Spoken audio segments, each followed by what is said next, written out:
Hello, magandang araw. Ito na yung XT150 to M8 cable natin or device natin. For those na hindi familiar, ang purpose nung na device na to is if you have an EcoFlow power station, it allows you to connect an external lithium iron phosphate battery sa EcoFlow mo para ma-expand yung capacity.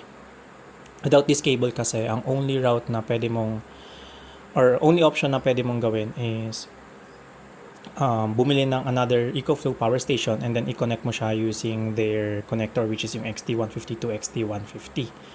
And meron din silang binibenta na yung parang expansion battery lang talaga na pwede mong i-connect dun sa power station mo para nga ma-expand yung capacity. But of course, going that route is expensive kasi EcoFlow power station or EcoFlow yung brand.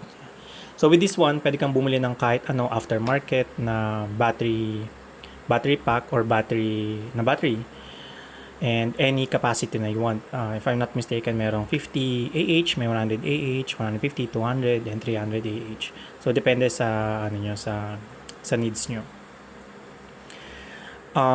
Itong mod na to is, if I'm not mistaken, nauso siya sa US. So ni-reverse engineer nila yung connector ng XT1 ng EcoFlow, yung XT150 cable, and then nakahanap sila ng way para lagyan ng M8 connector para makapag-connect ka nga ng external power station, external battery pack dun sa power station mo. May existing product na ganito, which is yung sa Watt Cycle, Watt Link. So binebenta siya online. It's being sold for $69 plus yung shipping mo pa from US to Philippines. So ang estimation ko is parang nasa around 6,000 pesos to 7,000 pesos siya. And of course, yung waiting time mo pa. And yung wire na yon, yung wire na binebenta online sa US is isang wire lang talaga siya, wala siyang ganito. And ang disadvantage pa nun is if you have an EcoFlow power station na dalawa, yung XT150 port, sa isang port lang siya compatible. Itong cable natin specifically is compatible siya on either port. So kung dalawa nga siya, pwede mo siyang i-connect dun sa port 1 or sa port 2 and gagana pa rin siya. And yun nga, meron pa tayong breaker box. So yung breaker and breaker box natin is dual purpose for safety, kasi syempre if ever magkaroon ng short, magti-trip lang yung breaker, and then DC isolator na rin siya. So may switch ka na. So kung walang built-in breaker yung battery mo, meron ka ng external breaker. And then one more thing is meron siyang switch dito. So ang purpose ng switch is it allows you to turn off or deactivate yung connection ng XT150.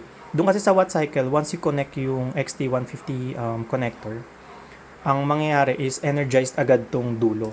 So wala kang way para i-off yun unless syempre tatanggalin mo yung connection nito. So sa atin, even if naka-turn on yung breaker, pero naka-off yung switch, so walang voltage na lalabas dito or walang power or current na lalabas dito sa dulo. So for safety na rin siya and for convenience, kasi for example, lalabas ka or like aalis ka ng sobrang tagal and gusto mo ng peace of mind na gusto mong naka-isolate yung external battery pack mo sa EcoFlow power station mo, hindi mo na kailangang i-unplug to kasi syempre pag paulit-ulit na plug, unplug, luluwag yung yung connector ng EcoFlow mo, and syempre, 'di ba? You don't want that.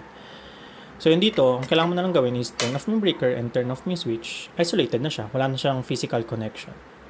So yun, we are selling this specific cable for 3,900 pesos. So meron tayong 2 batches. Yung first batch is 8 pieces lang.